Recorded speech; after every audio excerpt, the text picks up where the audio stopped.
So guys Hyderabad అంటే మనకు గుర్తొచ్చేది చార్మినార్. సో పొద్దున్నే లేచాం, చార్మినార్ దగ్గరికి వచ్చాం, అన్ని షాపులు వెతుకుతూ ఉన్నాం. సో ఇంతలోనే మా ఫ్రెండ్ అరే ఒక ఛాయ్ తాగుదామని చెప్పి అన్నాడు. సో తీరా చూస్తే మాకు ఇక్కడ ఒక టీ స్టాల్ అయితే కనిపించింది, లైక్ కేఫ్ అనమాట. దాని పేరే నిమ్రా కేఫ్ అండ్ బేకరీ. ఇది చాలా అంటే చాలా ఫేమస్ అంట. ఇక్కడ ఇరానీ ఛాయ్ అయితే అదిరిపోతుందని చెప్పి మా ఫ్రెండ్ చెప్పాడు. సో వెంటనే వెళ్ళిపోయి ఒక 3 ఇరానీ ఛాయ్ తీసుకున్నాము. తీసేసుకొని బయటకు వచ్చేసేసాం. బయట ఇక్కడ ప్లేస్ కూడా చాలా బాగుంది. చార్మినార్ ముందు చార్మినార్ అలా చూస్తూ మేమైతే టీని అలా చీస్ కొట్టుకొని తాగేసేసాం. ఆ తర్వాత మా ఫ్రెండ్కి యాక్చువల్లీ వీడికి మ్యారేజ్ అనమాట. సో అందుకోసం చిన్న షాపింగ్ అయితే చేస్తున్నాడు. ఆ తర్వాత మళ్ళీ మేము చార్మినార్ దగ్గర నుంచి స్టార్ట్ అయిపోయి మా రూమ్ దగ్గరికి వెళ్ళిపోయాం. కాకపోతే గైస్ ఇక్కడ ఒక హైలైట్స్ ఏంటంటే నాకు కనిపించింది. ఇది మ్యాక్సిమం మేము ఇంత స్పీడ్లో వెళ్తున్నాం కదా, ఆల్మోస్ట్ 15 సెకండ్స్ వరకు ఇది ఇలా కంటిన్యూ అవుతూనే ఉంది. అంటే మొత్తం ఆ బ్రిడ్జ్ ఏదైతే ఉందో ఆ బ్రిడ్జ్ మొత్తం ఈ పావురాలతో నిండిపోయి ఉంది. అంటే చాలా మంది అక్కడ ఆ పావురాలకి వాటి గింజలు వేయటం ఇలాంటివి చేస్తా, ఫొటోస్ దిగటం ఇవన్నీ చేస్తూ ఉన్నారు. కానీ అసలు అంత పెద్ద బ్రిడ్జ్లో అన్ని పావురాలు అంటే హైలైట్ అని చెప్పాలి. అండ్ నెక్స్ట్ మేము వరలక్ష్మి టిఫిన్స్ అని చెప్పేసి ఆ టిఫిన్ సెంటర్ దగ్గరికి వచ్చేసాం. తర్వాత అక్కడ నుంచి మేము వివాహ భోజనంకి వచ్చేసాం. సో మధ్యాహ్నం లంచ్ ఇక్కడే చేద్దామని చెప్పి డిసైడ్ అయ్యామన్నమాట. లోపల అంబియన్స్ అయితే అదిరిపోయింది గైస్, మీరు నమ్మరు, చాలా అంటే చాలా బాగుంది. యాక్చువల్గా ఇది సినిమా హీరో సందీప్ కిషన్ అనమాట. సో లోపలికి వెళ్ళాము, ఫుడ్ ఆర్డర్ చేసాము అండ్ అలాగే బిర్యానీలు కూడా ఆర్డర్ చేసాము. సో ముందైతే స్టార్టర్స్ తీసుకొచ్చేసారు, సర్వ్ చేశారు. మేము ఆ స్టార్టర్స్ తినేసాం. తర్వాత బిర్యానీ వచ్చింది, వి ఎంజాయ్డ్ ఇట్ అనమాట. అండ్ లాస్ట్లో ఇది అసలు అయిన హైలైట్ పార్ట్. ఎందుకంటే ఇక్కడ ఏంటంటే మనకి నచ్చినట్టు మన స్వతహాగా మన సొంత చేతులతో మనమే కిళ్ళి తయారు చేసుకొని తినొచ్చు అనమాట. అండ్ నాకు ఇది చాలా అంటే చాలా హైలైట్ అనిపించింది. మీ ఫ్రెండ్స్తో పాటు ఎవరైనా వస్తే మాత్రం ఖచ్చితంగా ఇక్కడికి వచ్చి ఎంజాయ్ చేయండి. మా ఫ్రెండ్స్ కూడా వాళ్ళ సొంతంగా వాళ్ళు తయారు చేసుకొని తిన్నారు, చాలా బాగుంది. అండ్ అన్నట్టు నేను హైదరాబాద్ ఎందుకు వచ్చానో చెప్పలేదు కదా. యాక్చువల్గా నేను హైదరాబాద్ రావడానికి రీజన్ ఏంటంటే ఐపీఎల్ మ్యాచ్ కోసం అనమాట. So Sunrisers versus Mumbai Indians match ఉంది కదా, ఆ మ్యాచ్ కోసం నేను వచ్చాను. మొత్తానికైతే స్టేడియం దగ్గరికి అయితే వచ్చేసాం. గోల్ అయితే మామూలుగా లేదు, కావాలంటే మీరే ఒకసారి వినండి.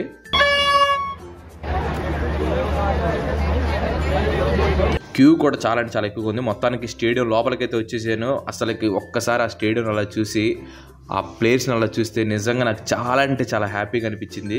ఆనందానికి అవధులు లేవంటారు కదా, అట్లా అనమాట. అసలు నా మాటలే రాలేదు. మొత్తం స్టేడియం మొత్తాన్ని చుట్టుముట్టి అలా తిరిగేసి వద్దాం అనుకున్నాను, కానీ కుదరదు కదా. అందుకనే స్టేడియం మొత్తాన్ని అలా తిప్పి చూపిస్తున్నాను.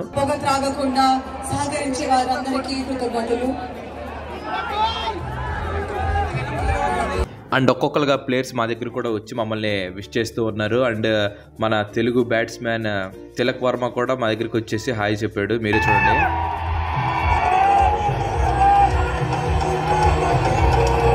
నేను టీవీలో ఎంఐకి సపోర్ట్ చేసినా కానీ హార్ట్ఫుల్గా అయితే ఎస్ఆర్హెచ్ ఫ్యాన్, అందుకనే ఎస్ఆర్హెచ్కి సపోర్ట్ చేద్దామని చెప్పేసి వచ్చాను. సో ఇదే టైంలో మాకు ఇక్కడ చిన్న క్లాష్ ఒకటి జరిగిందనమాట. అంటే పక్కన స్క్రీన్ అడ్డుగా ఉందని చెప్పేసి చాలామంది మా ఎదురుకు వచ్చేసి నిలబడ్డారు. అండ్ మా ఫ్రెండ్ కూడా వాళ్ళతో గొడవ వేసుకున్నాడు, ఎందుకు ఇట్లా మాకు అడ్డుగా ఉంటే ఎట్లాగని చెప్పేసి. సో పెద్ద వివాదమే జరిగిందని చెప్పాలి ఇక్కడైతే.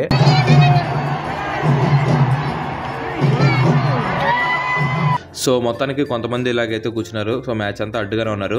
అండ్ ఇదే టైంలో ప్లేయర్స్ కూడా లోపలికి ఎంటర్ అయిపోయారు. సో మొత్తానికి ఎస్ఆర్హెచ్ వాళ్ళు అయితే బౌలింగ్ తీసుకున్నారు. అండ్ ఇక్కడ మయాంక్ మార్కండే కనిపిస్తున్నాడు కదా, ఈ మ్యాచ్లో అయితే చాలా అంటే చాలా బాగా పర్ఫార్మ్ చేశాడు.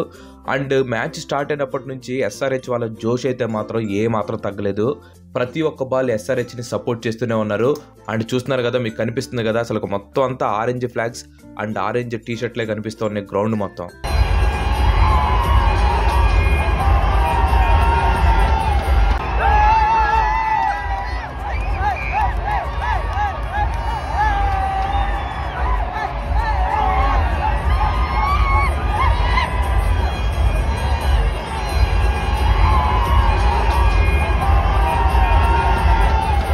అండ్ ఎస్పెషల్గా ఈ పాప గురించి చెప్పాలి.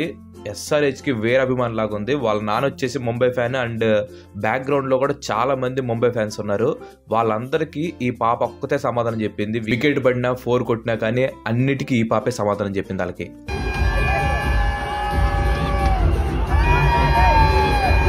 అండ్ మ్యాచ్లో one of the highlight scene అనమాట ఇది. అంటే స్టేడియంలో ఉంటే ఈ రేంజ్లో ఎంజాయ్ చేయొచ్చా అని చెప్పడానికి ఇది ఒక బెస్ట్ ఎగ్జాంపుల్ అనమాట. అంటే యాక్చువల్గా ఇది స్టేడియంలో లైట్లే ఆపలేదు, నేనే కాస్త బ్రైట్నెస్ తగ్గించాను. సో వీడియో చూస్తే మీకే అర్థమవుతుంది, ఒకసారి చూడండి.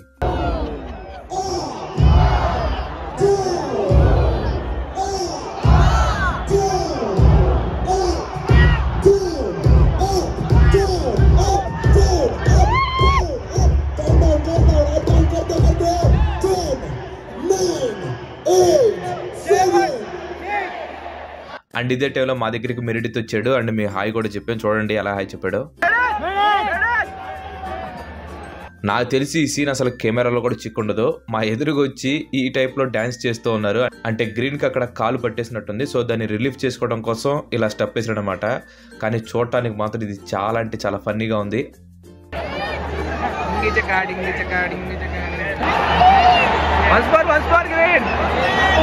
నేనైతే వన్స్ మోర్ అని చెప్పి అడిగాను, కానీ గ్రీన్ మాత్రం తెల్లారులైతే కుదరదు ఎక్కడ అనే స్టైల్లో విన్నట్లు అలా సైలెంట్గా ఉండిపోయాడు. ఆల్మోస్ట్ SRH ఓడిపోయే స్టేజ్కి వచ్చింది. సో అర్జెంట్ కరైనా వికెట్ తీస్తే బాగుండు అనుకునే టైంలో వికెట్ అయితే పడిపోయింది.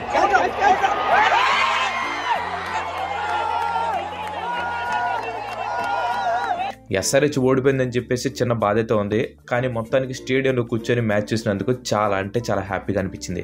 అండ్ మ్యాచ్ నుంచి బయటకు వచ్చిన తర్వాత బాగా ఆకలింది. ఏ హోటల్కి వెళ్దామంటే మా ఫ్రెండ్ ఇక్కడ శక్తిరియా ఫుడ్స్ అనేది బాగుంటుందని చెప్పి ఆ హోటల్కి తీసుకొని వచ్చాడు. అండ్ ఇక్కడ యాంబియన్స్ అయితే చాలా అంటే చాలా డిఫరెంట్గా అనిపించింది నాకు. పైన ఈ తాటాకులు కానివ్వండి, సో ఇవన్నీ చాలా కొత్తగా అనిపించినాయి. అండ్ ఫుడ్ కూడా మేము లైట్ ఫుడ్ తీసుకుందామని చెప్పేసి ఓన్లీ టిఫిన్ ఆర్డర్ చేసాం. అండ్ ఇక్కడ టిఫిన్ కూడా చాలా అంటే చాలా బాగుంది. సో మధ్యాహ్నం పూట అయితే చేపల పులుసు ఇవన్నీ చాలా బాగుంటాయి అంట, ఎప్పుడైనా వెళ్తే ట్రై చేయండి. అండ్ ఆ తర్వాత డైరెక్ట్ మేము లంచ్కి వెళ్ళాం. అంటే లేట్ అయిపోయింది కదా నైట్, సో లంచ్ కోసం అని చెప్పేసి పల్లె విందు అనే ప్లేస్కి వచ్చాము మేము. ఇక్కడ కూడా యాంబియన్స్ చాలా అంటే చాలా సూపర్గా ఉంది. మొత్తం అంతా పల్లెటూరు వాతావరణం అనమాట. A to Z మీకు ఫార్మర్స్ కానివ్వండి అండ్ వాళ్ళు యూస్ చేసే టూల్స్ ఉంటే చూడండి, నాగలి ఇవన్నీ ఇప్పుడు కనిపిస్తున్నాయి కదా, వీటన్నిటిని చాలా అంటే చాలా నీట్గా అట్లా అరేంజ్ చేసి పెట్టారు. సో మీకు అంతా పల్లెటూరు వాతావరణం లాగే ఉంటుంది. అండ్ మాకు ఫుడ్ కూడా అరిటాకుల్లోనే పెట్టారు. యాంబియన్స్ మాత్రం చాలా అంటే చాలా బాగుంది. అండ్ మనకి వాటర్ తాగడానికి మట్టి గ్లాస్ కూడా ఇచ్చారు. ఆ గ్లాస్లో పోసుకొని తాగుతుంటే చాలా అంటే చాలా కూల్గా ఉంది. సో మొత్తానికి ఫుడ్ అయితే తినేసాం. అండ్ ఆ తర్వాత నెక్స్ట్ డే మా జర్నీని మేము స్టార్ట్ చేసాం. సో హైదరాబాద్ నుంచి మేము వేరే చోటకి వెళ్ళబోతున్నాము. ఆ వేరే ప్లేస్ ఏదో నేను మీకు లాస్ట్లో చెప్తాను. సో మొత్తానికి అయితే మేము రైల్వే స్టేషన్కి అయితే ఎంటర్ అయిపోయాము. ఇక్కడ ఒక ఫన్నీ థింగ్ అయితే చూసాం. కోతి ఆ బ్రిడ్జ్ పైన ఎక్కుతూ అటు ఇటు చూస్తూ ఉంది. కొంచెం ఫన్నీగా ఉంటుందని చెప్పేసి మేము ఊరికట్లా రికార్డ్ చేసేసి పెట్టాను. అండ్ తర్వాత ట్రైన్లోకి ఎక్కాము. ఆ తర్వాత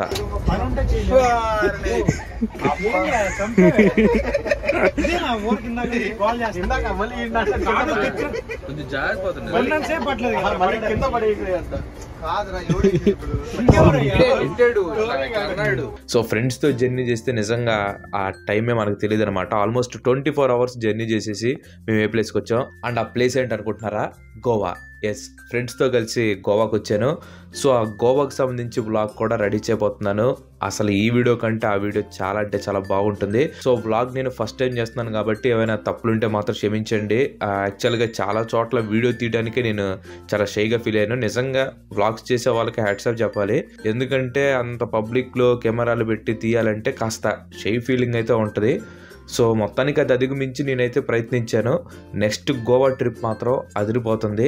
ఆ వీడియోని నేను త్వరలోనే అప్లోడ్ చేస్తాను. సో ఇంతవరకు ఈ వీడియో కనుక మీకు నచ్చినట్లయితే ఖచ్చితంగా ఈ వీడియోని లైక్ చేయండి అండ్ అలాగే మీ ఫ్రెండ్స్కి షేర్ చేయండి. దాంతోపాటుగా మీరు మన ఛానల్కి ఇంతవరకు కనుక సబ్స్క్రైబ్ అయిపోయినట్లయితే మన ఛానల్కి తప్పకుండా సబ్స్క్రైబ్ అయ్యి పక్కన ఉన్న గంటని ఆల్ ఆప్షన్ పెట్టుకోండి. ఆల్రెడీ లైక్ చేసి షేర్ చేసి సబ్స్క్రైబ్ చేసిన వారికి చాలా చాలా థ్యాంక్స్. ఇంకో మంచి ఎపిసోడ్తో మళ్ళీ కలుద్దాం. Till then bye bye, have a nice day.